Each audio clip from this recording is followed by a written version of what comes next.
So I'm just going to spend a little bit of time talking about some of the challenges of security and big data. Obviously, I'm from Symantec, the security company, so we've got to get very scary and talk about how fearful this all is.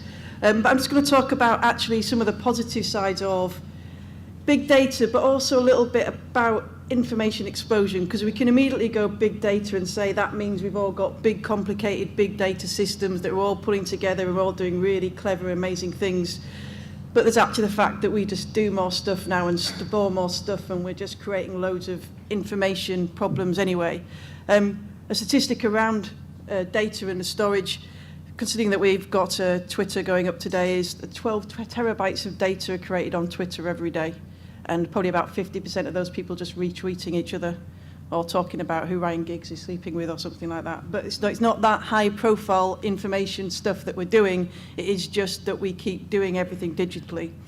We're talking about 62% year-on-year storage growth, and we're thinking about 5 years' time, we'll probably be storing about 800,000 times as much as we're storing today.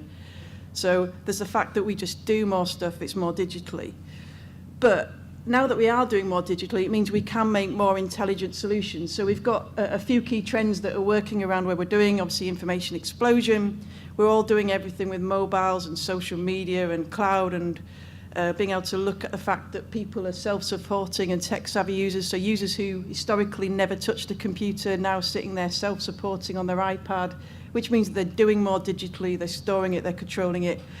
And then linked to that is a threat landscape. So we're all trying to do more digitally, be more powerful and do more with information, which means that we're giving lots of great stuff for the bad guys to go after and try and steal from us. So we've got to look at how do we make advantage of this trend but then protect ourselves and make sure we're in a good state. So going back to big data, everyone says, well, what does big data really mean? I think it comes down to giving the right data at the right time to the right person to make the right decision. And so that could be pulling lots of feeds together. And effectively, it's having a volume and a large amount of data that we pull in, having to make decisions quickly, having to be able to deal with a variety. So we've heard already from Nigel about using it for things like market data and analysis and trends. In the finance world, also very useful for things like risk management, but also fraud detection. If I can pull in lots of different feeds from lots of places, I could start to notice anomalies, notice that people are committing fraud, and detect that stuff in real time. So the key thing to look at, is where's the data analysed, making sure I can move that data across the environment, dealing with bandwidth challenges, and then looking at the content and making sure that you don't lose anything. So these are the key things that people look at, and you've got to make sure that we build into that solution. And key to that then is I'm pulling everything together. I need to identify what information actually matters to me. So intellectual property information, financial integrity information, identities and privacy, and then also reliability of the infrastructure that you're putting that on. Everyone sort of talks about how do I protect my information, how do I protect what I control. You don't control everything equally. You look at the things that you care about, and it's about looking at what are the 4 things I care about and pulling them together. And then looking at how you preserve, these are the tenets of information security. How do I preserve my key information? How do I understand what I have, and how do I find what I need? And then how do I do that if I suddenly got a large amount of data, a large volume to deal with, and traditionally, the traditional ways of doing it, I can't necessarily put that control in place. So from the point of view of big data security, if you can break it down, I've got to have a techie slide with lots of vendor diagrams on it. But effectively, if you look at what people are talking about in big data, they're talking about the analytics, the data warehouse, the applications, the languages and the processing on top of it, Hadoop and all that control. What do I actually need to worry about in terms of security on that and control? The key thing is access control and authentication. If I'm going to pull lots of important information together, put it together, take all my crown jewels effectively, make them easy to consume, easy to look at, then I better make sure that only the right people are looking at that information and accessing it. Otherwise, effectively, what I'm doing is giving the keys to the kingdom to anyone who wants to come and attack and have a look at the environment. Going back to things like compliance and being able to manage, encrypt and archive across that, being able to put security into the data warehouse. And that's the sort of things that people like Symantec having to do now, is think about how can we take the security solutions that we've had and make them available to put some security into these sort of big data platforms and these controls. And so I was just speaking earlier on and someone was saying, so do you have a big data security platform? And that's not actually the right approach to take. What we've got to do is say, as we're building these analytical platforms and these controls, let's build and bake in security at the bottom up, and that's got to be built in and architected for your organisation, putting in the right controls to deal with the right compliance regulations, the right access control, make sure that it's baked in, and then companies like ourselves have to provide tools to be able to enable you to do that. And so that, from Symantec's perspective, is what we're doing, is looking at how we can plug into all these various data analytics platforms, into Microsoft, into Greenplum, into Hadoop, and then provide that access control, that authentication, and that security around that. And that's just a key thing that we think people need to take care of and think of as they're building those solutions.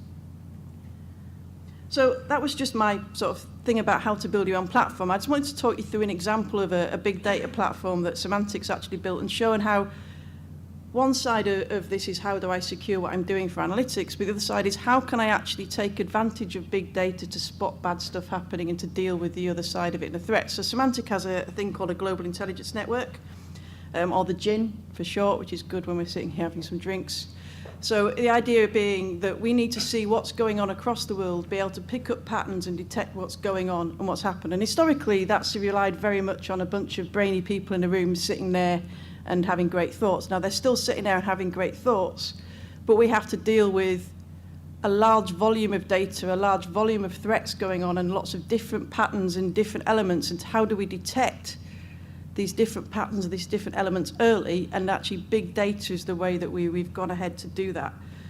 So effectively, if you look at the way security analytics has traditionally been done, now we've done this internally in Symantec, we're also working with a few financial customers who are also looking at how can I look across my estate and detect things like advanced persistent threats and anomalous behaviour very easily by pulling information together into a central world. So traditionally, when we've done security analytics, what you've had is lots and lots and lots of different data sets and lots of different owners of those data sets. You have the people that look after the firewalls, the people that look after network security, the people that look after endpoint security, the risk management business, the fraud detection business internally, the business fraud, the technical fraud, the customer fraud, all working separately, doing different things with lots of different views. So lots of different platforms, lots of different standards. None of that can be pulled together to get a picture to see what's going on. And one of the advantages we actually have now is to say, let's actually look at a refined view of all those different security elements, whether that's from the business side or from technology, have a way of taking that, refining that data, putting that into a common platform with some common standards, so I can then start to correlate across different technology. So correlate from technical security products to information management products to actual risk management platforms, to be able to pull that together and then detect the fact that something might be going on that's bad from pulling this together. So we've been working quite a lot with some people about building that, but we've also built that into our Global Intelligence Network. So that's what we call the Symantec Star Data Analytics Platform, which just rolls off the tongue, SDAP for short. And what that is taking lots of different data sources across the internet, pulling them together into hundreds of billions of rows. We're talking terabytes to petabytes of data that we're pulling in to do queries, which should take days to be able to query. We're able to query that in hours to be able to spot patterns in what's going on the internet, to spot bad stuff happening, to be able to make recommendations and decisions very quickly. One example of what's in this is we actually have a reputation for every single file that's on the internet. Because there are now more bad files in the world than there are good files, we have to know which is this file a good file or a bad file, so effectively build up a reputation of it, be able to look at that real time, and the only way we can do that is with this big data platform that we've got together.